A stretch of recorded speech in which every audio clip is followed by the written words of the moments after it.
Olá, investidor! Eu gravo esse vídeo para compartilhar com você um material muito interessante, muito legal, que foi divulgado há alguns dias atrás pelo fundador da casa de pesquisa Gaveco, o Louis Vincent Gave. O Louis, como vocês que já acompanham o meu trabalho aqui na corretora MyCap já devem conhecer, é uma importante fonte de informação. Eu tive a oportunidade de traduzir o seu livro Clash of Empires e é uma pessoa com que o Luís é um cara que eu venho aprendendo muito com ele a respeito de diversos temas globais.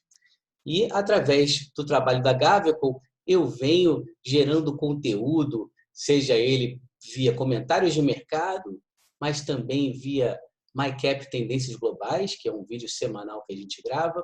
E hoje, o que eu quero passar aqui para vocês é algo um pouco mais longo, talvez seja um vídeo de 10 minutos, passando um conteúdo que eu julgo ser muito importante nesse momento de mercado.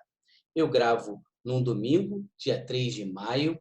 A gente teve o feriado de sexta-feira em que os mercados estiveram abertos em Nova York e os mercados caíram, e caíram muito em função de um agravamento nas tensões comerciais entre os Estados Unidos e a China.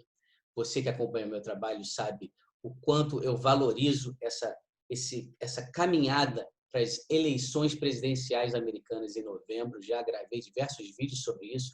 Eu acho que vai ser um evento que tende a provocar uma certa disrupção nos mercados. Eu acho que os mercados tendem a pesar em função disso, até mesmo porque é, a possibilidade de um democrata assumir a presidência dos Estados Unidos, isso daí por si só já representa diversos riscos associados a custos elevados, a uma nacionalização do sistema de saúde americano e muito do que está por vir, até mesmo um Bolsa Família Global, conhecido em inglês pela expressão Universal Basic Income, UBI. Isso é uma expressão que se faz presente aí direto nos mercados. Mas hoje, em particular, né, eu quero falar sobre essa apresentação do Louis. O Louis ele fala sobre diversos temas. Vou trazer aqui rapidamente alguns temas aqui que ele abordou, mas ainda voltando aqui na questão da sexta-feira, algo ocorreu na quinta noite e que impactou os mercados na sexta e que eu acho que vai impactar ao longo de toda essa semana, é a questão de que Donald Trump agora cria uma narrativa onde o responsável pela epidemia, para ele, é, de forma clara, a China. Não estou aqui falando que não seja, tá? Mas a partir de quinta-feira ele passou a ter uma postura mais incisiva nessa questão. Além disso, vem dando uma espécie de, vamos dizer assim, colocando de uma forma até uma esdrúxula, um certo tapa na cara do chinês ao clamar por um maior espaço na ONU para Taiwan. Para quem não sabe, Taiwan é o que para os chineses é uma província rebelde da China. Taiwan, se você olha no contexto histórico, era a China republicana, né? Taiwan é dominado por um partido, né? Na verdade, hoje tem diversos partidos lá, mas o partido que domina a política de Taiwan é o Kuomintang, um partido criado a partir da Revolução de 1911 e que durou na China até 1949, quando a Revolução Comunista de Mao Tse-tung fez com que Chiang Kai-shek fugisse da China continental e fosse para Taiwan. Taiwan passou a ser reconhecido como uma república da China. Até 71, Taiwan era quem representava a China perante a ONU. E aí, em 71, após uma visita de Nixon a Pequim, tudo mudou e a China passou a ser reconhecida, a China continental passou a ser reconhecida como país. E para os chineses do Partido Comunista Chinês, só existe uma única China. Então, quando os Estados Unidos vem e fala que começa a tratar Taiwan como um país independente, isso é algo que agride e muito os chineses. Os americanos sabem disso e buscam tirar proveito disso. a questão, né, o Estreito de Taiwan, o mar entre Taiwan e a China, é uma área onde há uma certa exibição de força, tanto por parte dos americanos como por parte dos chineses, assim como ocorre no Mar do Sul da China. Então, a gente tem aí um agravamento aí dessas tensões que foram muito presentes durante o ano de 2019 e que, no fim do ano passado, parecia que tudo ia caminhar para uma certa paz, através daquele acordo fase 1, que praticamente foi para o lixo a partir do surgimento dessa epidemia. Então, vamos ao trabalho do Luiz, em que ele apresenta 9 riscos no mercado, tá? 9 riscos de cauda. Então, o que quer dizer com risco de cauda? Pensa aqui numa distribuição, né, em que você tem uma distribuição em curva de sino, né, onde a cauda dessa distribuição representa eventos de baixa probabilidade de ocorrência. Então, o Luiz, ele fala, na verdade, sobre 9 possíveis eventos. Alguns deles já estão até se materializando, como o primeiro, o preço negativo para o petróleo. E o que o Luiz fala ali que é interessante, é que você tem contratos futuros do petróleo para o contrato do WTI do Texas, para o Brent, mas o WTI tem uma peculiaridade. Ele é com liquidação física, algo que não ocorre no contrato futuro do Brent.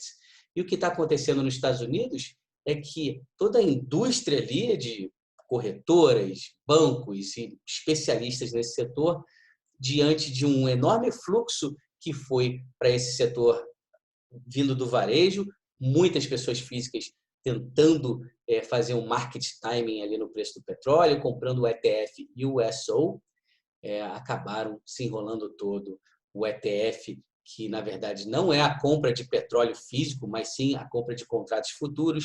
Esses contratos precisam ser rolados, e o que a gente viu eram spreads de um mês para o outro que variavam entre 3 e 5 dólares. Num determinado momento chegou a bater menos 48 dólares. Esse é um risco que ainda se faz presente no mercado. Aquele famoso contrato que eu gravei um vídeo aqui foi o contrato de maio, mas temos aí um contrato de junho que precisa ser rolado agora do dia 5 ao dia 8 de maio, que poderá provocar novos estresses aí nesse mercado.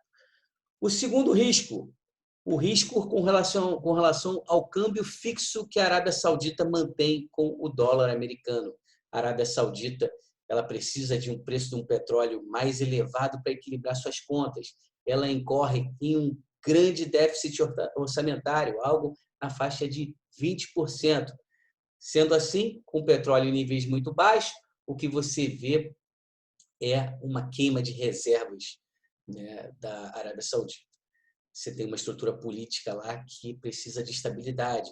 Qualquer inflação, em particular a inflação de alimentos, poderá desestabilizar o sistema. Então, esse é um segundo risco. O terceiro risco está associado ao euro. Aqueles que me acompanham sabem que o Charles Gave, um outro fundador da Gaveco, ele já vem há muito tempo falando que o euro é uma moeda sujeita a um iminente colapso. A gente sabe que a Itália, a França e a Espanha são países que enfrentam enorme dificuldade de cumprir com as exigências de austeridade impostas por Bruxelas, e muitos acreditam que, se até julho a União Europeia não promover uma união que vá além da monetária e que englobe o fiscal também, é possível que o caminho mais fácil a ser seguido pela Itália, por exemplo, é abandonar o euro. Isso pode provocar um choque deflacionário para o mundo. Temos que ficar de olho nesse risco também. O quarto risco, problemas associados aos ETFs. Eu falei do USO, que está associado ao petróleo, mas o que a gente vê é que os participantes autorizados, aqueles que realmente são os gestores desses ETFs globais, eles estão tendo enormes dificuldades, e você vê ali muitas vezes um descasamento entre o preço do ativo e o preço do ETF. O preço do ativo que eu digo é o Net Asset Value. Então você às vezes vê um descolamento ali, algo que é preocupante, um pouco mais técnico esse, eu vou passar relativamente rápido. Um quinto risco é um risco que a gente vê aqui de uma forma, né, nós brasileiros talvez tenhamos a capacidade de entender isso melhor, que é o crescimento, o surgimento de ondas de corrupção nesse momento em que a gente tem uma epidemia, em que licitações são feitas, em que compras são feitas sem licitações. Então, a gente vê, isso aí também está muito ligado a um tema que eu já explorei em meus comentários de mercados, chamado, né, um tema que se refere ao trabalho do economista John Kenneth Galbraith, que ele fala sobre Basel. Basel seria uma quantidade de falcatruas presentes no mercado em um determinado momento. Quando o mercado sobe, em bull markets, você normalmente tem uma quantidade de falcatruas maior. E o que é curioso nesse ciclo é que, na década passada, a gente viu isso ocorrer de uma forma nítida. Tiveram casos como o da Enron, da WorldCom, da Lehman Brothers e muitas outras, da Refco e muitas outras empresas internacionais. Nesses últimos anos, a gente não vê isso. Por quê? Por que será? Né? A gente tem... O que a gente tem de novo nesses últimos 10 anos? O Fed, que antes vinha para o resgate, como veio lá em 98 para resgatar o LTCM, agora o Fed ele é preventivo. Então, quando você tem uma situação como a da Boeing, que praticamente não tem patrimônio líquido, ela é toda financiada por dívida, o Fed já vai lá e, opa, eu vou comprar títulos corporativos especulativos. Isso é inusitado e isso traz aí um grande risco de mercado. Vamos para o item 6, um breakdown, um colapso na relação entre a China e o mundo ocidental. Lembre que aqui eu estou trazendo riscos de cauda, eu estou trazendo riscos de baixa probabilidade de ocorrência. Não quer dizer que isso vá acontecer e não quer dizer que isso vá acontecer, que isso seja um evento binário, tudo ou nada. Pode ocorrer em certas magnitudes. Então, a gente vê já eu falei sobre isso aqui agora, essa questão da China e dos Estados Unidos. Isso daí é algo preocupante e eu acho que tende a pesar mais porque Trump agora ele elegeu de fato a China como a grande culpada. A culpa desse problema nos Estados Unidos não foi um problema de gestão da parte dele, não foi um problema de reação tardia, mas sim os chineses que foram negligentes nesse processo. Isso pode ser uma narrativa que o ajude a fazer com que o movimento conhecido como MAGA, Make America Great Again, que tanto o ajudou a ser eleito em 2016, que venha o ajudar a ser reeleito em 2020. Vamos ver isso.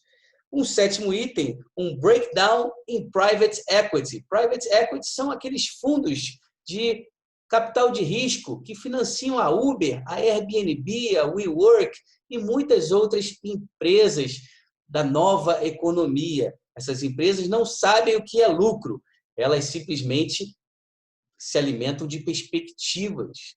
Então, o que é crucial para o private equity é ter acesso a um capital barato. Só que o que aconteceu agora, que vem acontecendo, embora o título do Tesouro Americano, o rendimento tenha caído, o rendimento dos títulos de classificação de risco B, tá? Que não é que é especulativo, esse rendimento subiu. Em outras palavras, o custo de capital para essas empresas subiu. A Airbnb iria fazer um IPO esse ano, não fez, perdeu o timing e teve que tomar um dinheiro no mercado mais caro. Então, isso aí é um grande risco, porque os fundos de pensão, eles que tentaram sair do risco de renda variável e do risco da renda fixa, que já tinha se apreciado muito, foram com tudo para os fundos de private equity, que são fundos, por sua natureza, menos líquidos, fundos alavancados e fundos que certamente vão deixar aí um gosto amargo no final para esses investidores. O oitavo risco tem a ver com o ouro. A gente vê um problema no ouro relacionado ao ouro físico e o ouro papel, o GLD, um ETF, que você compra o ouro lá fora. Você tem uma desconexão entre o ouro físico, tem problemas aí na cadeia de suprimentos de ouro também, que é para aqueles que compram barras de ouro, para aqueles que compram gold coins e outras formas de investir em ouro. Esse é um tema que o Louis aborda. E, para terminar, o Louis termina com o último risco de cauda, em que ele fala sobre um ambiente de investimentos diferente. E nisso, o que ele quer dizer é um ambiente onde o passado, as crises, elas eram resolvidas da seguinte forma, né? O Fed abaixava os juros, o consumidor americano ele se sentia empoderado, começava a comprar mais, comprava mais bens duráveis, o déficit em conta corrente americano crescia e, nesse sentido, os Estados Unidos irrigavam o resto do mundo com mais dólares. Tá? O resto do mundo recebia esses dólares, normalmente, né, usava para desenvolver a sua própria economia, mas isso acabava resultando em alavancagens, engenharia financeira e um ciclo que normalmente terminava, como a gente viu lá em 2008, com empresas como Sadia, Aracruz indo para a bancarrota. E aí todo o processo se iniciava novamente. Agora a gente está diante de um novo mundo, um mundo que está indo num caminho oposto àquele da globalização, que trouxe os preços para baixo, mais eficiência, mais otimização. O mundo está indo para um caminho onde a gente tem um processo de desglobalização. As empresas estão querendo produzir agora internamente. A gente começa aquela busca por just in time, está sendo substituída por, opa, vamos ter estoque, tá? E a gente diversas outras medidas, mas uma que é muito importante que o Louis, né, chama muita atenção é que se no passado o consumidor americano sempre foi aquele que salvou o mundo, agora talvez seja o consumidor chinês ou os dois juntos, mas isso sim representa uma grande mudança. Então, vamos ficar atentos. Eu acho que a gente tem um período agora, o mês de maio é conhecido como o mês mais difícil do ano, quando você olha para o histórico de rentabilidade do mês de maio. É um tanto assustador, mas eu acho que a gente tem um caminho para o fim do ano muito difícil. Tá? Um caminho onde você deve ter em mente que mais importante do que fazer uma grande jogada, dar uma alavancada e ganhar muito dinheiro, o mais importante é não perder dinheiro. Esse é um ano muito difícil. Esse é um ano em que muito dos excessos criados ao longo desses últimos 10 anos, a conta parece que está chegando. E o importante é que você fique atento a todas essas informações que a gente gera aqui na MyCap, para que você possa realmente potencializar os seus investimentos ou protegê-los, né, diante do que está por vir. Espero que você tenha gostado do vídeo. Eu fico por aqui. Um grande abraço e uma boa semana aí para você.